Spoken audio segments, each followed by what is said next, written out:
El 16 de septiembre de 1964, el arquitecto Stefan von Jankovic relató lo siguiente. Cerca de Bellinzona, en Ticino, como pasajero, me vi involucrado inocentemente en un grave accidente automovilístico. Me rompí 18 huesos y se me consideró clínicamente muerto durante unos 6 minutos, como lo confirmaron los exámenes médicos. Durante este tiempo tuve muchas experiencias extrañas que traté desesperadamente de registrar por escrito y en una cinta inmediatamente después de mi reanimación. Pasaron unos 3 meses hasta que poco a poco volví a olvidar las experiencias, es decir, hasta que volvieron a sumergirse en el subconsciente, pero pude aferrarme mucho a ellas mientras tanto. Antes de sumergirnos por completo en el reporte de Stefan von Jankovic, se debe informar sobre lo siguiente. Entre los muchos detalles del accidente hay una cuestión que es particularmente interesante. Mientras estaba inconsciente, pudo ver, escuchar y reconocer más tarde a todos, pero también leer los pensamientos de varios de los presentes. Entre otros, estaba la esposa de un granjero de Ticino, que llegó al lugar del accidente con su hija de 7 años. Quedó muy sorprendida al ver su cuerpo destrozado y rezó en silencio por su alma. Eso le hizo muy feliz en el momento a Jankovic. Von Jankovic encontró a la mujer 3 años después, basándose en la publicidad de su auto rojo, la cual podía recordar. Él le preguntó en la primera reunión si tenía ese coche rojo, una niña de unos 10 años, y si recordaba haber presenciado un accidente automovilístico en el camino a Bellinzona hacía 3 años, que dejó a un hombre prácticamente muerto. Después de confirmar todo esto, le preguntó si ella había orado por él en ese momento.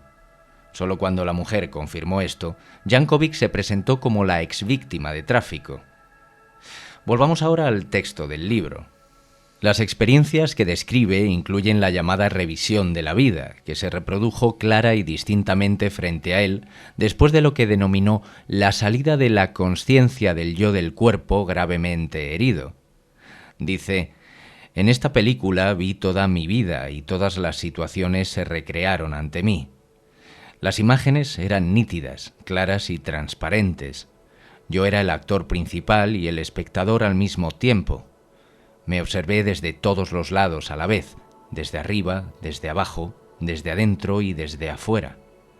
De repente, todos mis pensamientos, todos mis motivos con respecto a mis acciones, mis motivaciones para tomar decisiones, se volvieron claras y evidentes. Asimismo, se me mostró si había actuado en ciertas situaciones con motivos mayores buenos y amorosos o malos y egoístas. Pude ver por mí mismo si la idea básica era positiva, es decir, moldeada por el amor, o negativa, que sería de origen egoísta. Me pareció muy extraño el criterio para juzgar los pensamientos y las acciones, ya fueran malos o buenos. No había leyes como las entendemos, o prohibiciones religiosas. Los hábitos de la sociedad no eran decisivos, sino la ley cósmica general de la armonía del amor. Con los buenos pensamientos y obras sentí una agradable alegría y una profunda armonía interior. Yo estaba feliz y me sentía como si estuviera en un estado celestial. Sin embargo, los pensamientos y acciones negativas crearon en mí un estado muy discordante, tortuoso, se podría decir incluso infernal. Me culpé por los errores que cometí y los lamenté sinceramente. Como resultado de este arrepentimiento sincero y profundo, de alguna manera fui perdonado y por lo tanto borré los malos pensamientos y acciones. Mientras observaba las escenas individuales de la película de mi vida, de repente me quedó claro que debo haber cometido ciertos errores una e incluso varias veces en vidas anteriores. Comprendí que me había enfrentado a las mismas debilidades, que incluían la envidia, la codicia por el dinero, la deshonestidad, el ansia de poder, la supresión de otras opiniones, etc. En estas existencias previas había cometido errores similares a los que cometo ahora. Como documentación o ayuda para mi aprendizaje, de repente vi escenas como proyecciones de diapositivas donde viví en roles completamente diferentes, en tiempos diferentes y en lugares desconocidos. El actor principal, mi ego, tomó decisiones tan malas en ese entonces como lo hizo mi ego en la última vida. Solo la puesta en escena de los problemas era diferente, la trama seguía siendo la misma. Así que no había aprendido nada en esta vida, pude reconocerlo. Esta declaración fue un darme cuenta fundamental para mí, y lo sentí como una realidad completa. Sentí algo como: tú, ahora, Stefan, has vuelto a cometer los mismos errores que cometiste entonces, así y así, aquí y allá. No has aprendido nada. Durante mi estado clínicamente muerto, recibí una visión limitada de algunas de mis experiencias pasadas. Estas ideas que me dieron siempre se relacionaban con situaciones en las que había cometido exactamente los mismos errores que en mi vida actual. Escenas de 8 vidas anteriores se me mostraron, y de ellas solo se me brindaron datos personales de 2 individuos que fui. Primero me di cuenta de que había vivido en la costa del Adriático como Pietro Mulinar o Mulnar, un pequeño pescador codicioso de la antigua Dalmacia. En segundo lugar, durante el Renacimiento, a finales del siglo XVI y principios del XVII, viví como una dama llamada Bianca en Venecia.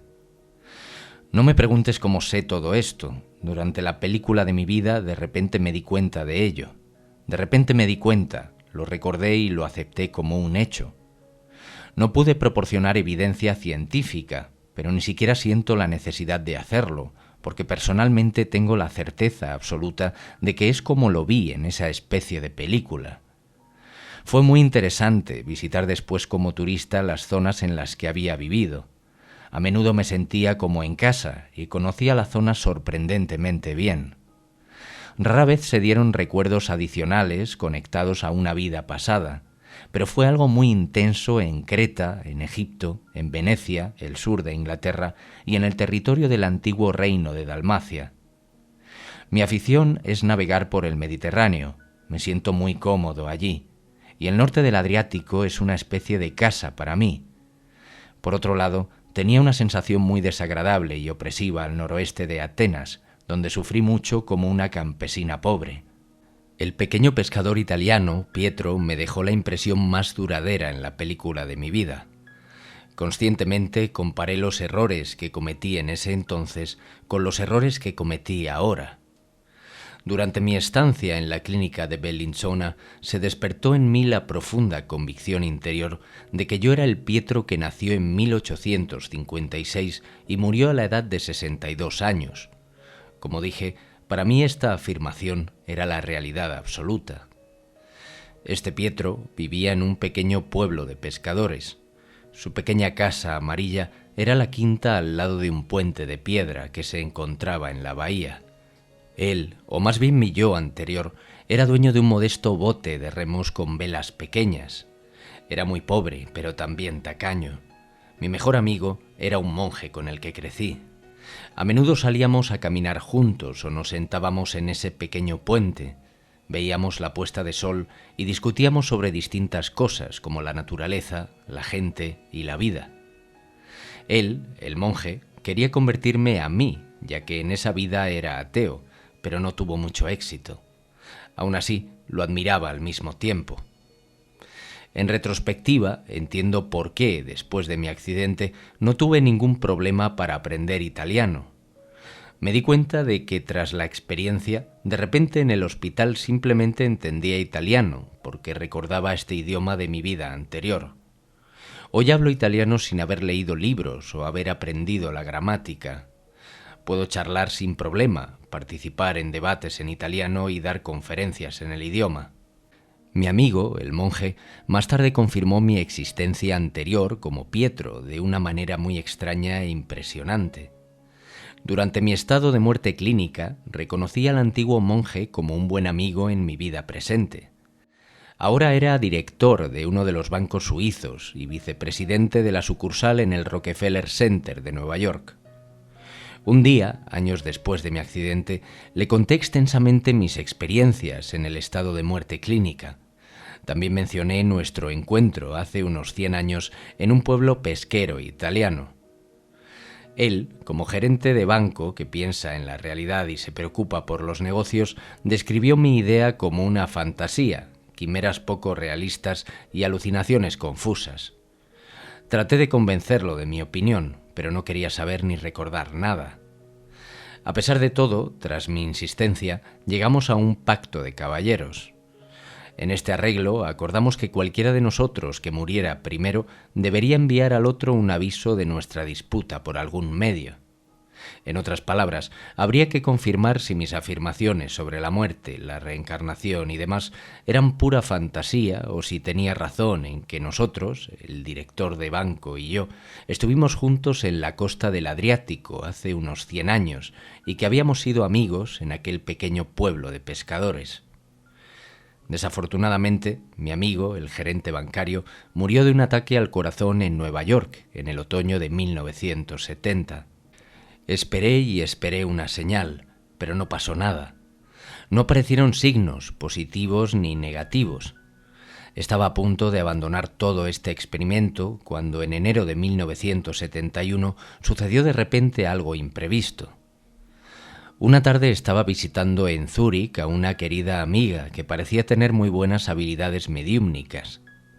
Durante nuestra conversación, ella entró en trance y de repente me informó que alguien del más allá constantemente se abría paso a través de su espíritu de contacto y tenía algo importante que decirme. Dijo que era un comunicador directo. Esta persona de otro mundo que tan desesperadamente quería contactarnos se refirió a sí mismo como mi amigo fallecido. Traté de identificar a mi amigo haciéndole preguntas engañosas, todas las cuales respondió con precisión, pero seguí dudando, pensando que las respuestas a mis preguntas podrían sacarse de alguna manera de mi subconsciente. Entonces, la médium golpeó fuerte la mesa y una voz de hombre fuerte me gritó: «Deja tus estúpidas dudas. No tengo tiempo para esos juegos. Quiero darte 4 mensajes». Luego nos dio esos 4 mensajes. 2 de ellos se referían a su esposa, que todavía vivía en los Estados Unidos, y los otros 2 se referían a mí. Primero me indicó que le dijera a su esposa que no podía vender la casa en Nueva Jersey. Él predijo que en 6 meses ella podría vender la casa a un nuevo comprador por $300,000 más de lo que tenía en mente ahora. La actual interesada es una hiena de la propiedad y solo quiere aprovecharse de la situación de la viuda.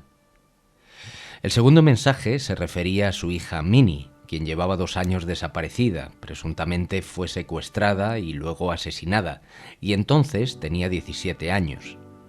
Aseguró que esta hija todavía estaba viva y que regresaría a casa en breve. Pidió que la recibieran con amor. Luego comenzó a hablar sobre mí. En tercer lugar, me explicó que todo era como yo le había explicado. Es decir, ambos nos habíamos conocido de una vida anterior en la que habíamos sido amigos. En realidad, él vivía como monje y yo como pescador en la antigua Dalmacia. Igualmente dijo el nombre del lugar, pero lamentablemente no consigo recordarlo. En cuarto lugar, también testificó sobre la autenticidad de todas mis experiencias en muerte clínica. Estuvo de acuerdo con las redacciones que escribí y me animó a publicar todas mis experiencias y a hacerlas accesibles a la mayor cantidad de gente posible. Quería hacer más preguntas, pero tras aquellas aclaraciones simplemente se marchó. Estaba totalmente asombrado, aunque aún algo escéptico, pero la confirmación terrenal de ese anuncio llegó más rápido de lo esperado. Inmediatamente después de aquella sesión, el mismo día le escribí una carta a la viuda de mi amigo en los Estados Unidos. En ella le conté cómo había recibido los mencionados mensajes de su difunto esposo, en un sueño. Deliberadamente no mencioné nada sobre mi amiga medium y decidí decir que fue una aparición en un sueño. Recibí la respuesta de inmediato. Dijo: «Es muy bueno, querido Stefan, que hayas soñado con mi esposo y todavía sueñes, pero ambos sabemos que esto de los sueños es simplemente irreal e imposible. La casa se venderá en 4 semanas, el dinero ya está depositado y el comprador ya ha aceptado el contrato. Tan pronto como regrese de Hong Kong, el trato estará cerrado. Espero que usted pueda regresar pronto a Suiza. En lo que respecta a mi hija Minnie, usted sabe muy bien que este capítulo finalmente se cerró para nosotros y para la policía también, desde hace ya bastante tiempo. No quiero hablar más de ello, no habrá viejas heridas». Tras aquella primera carta, sin embargo, 10 días después llegó un telegrama de ella con la feliz noticia. Dijo: mi hija Minnie llegó a casa sana y salva. Ya no voy a vender la casa.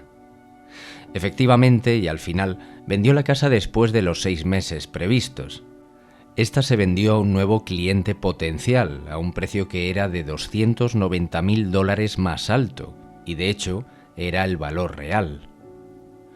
A continuación, resumiré brevemente la investigación que Jankovic realizó sobre las 2 vidas anteriores mencionadas.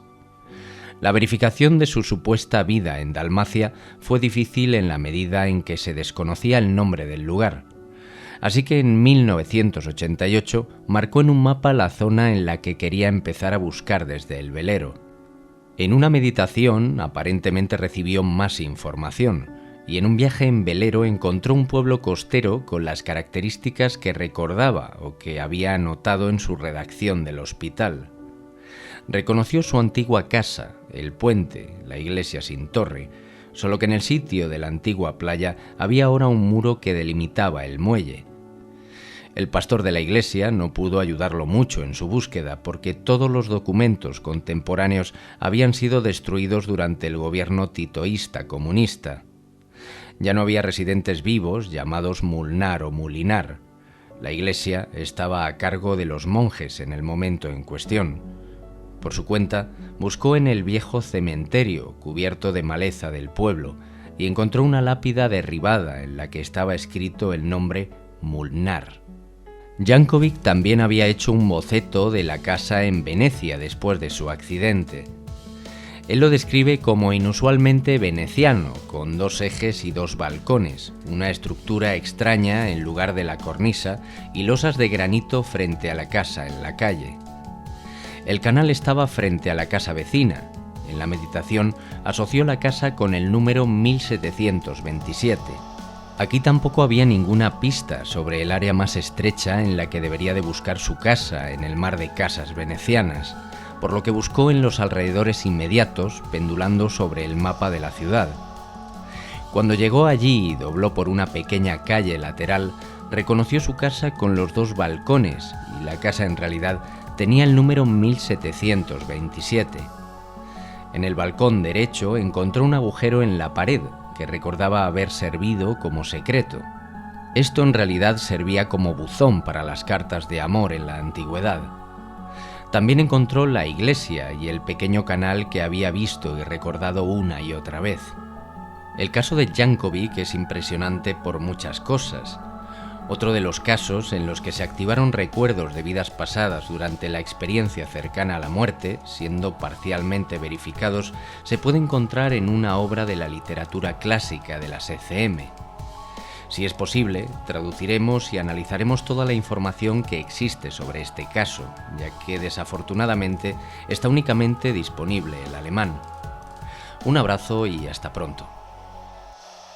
Te recordamos que puedes contarnos tu experiencia en el enlace de la descripción.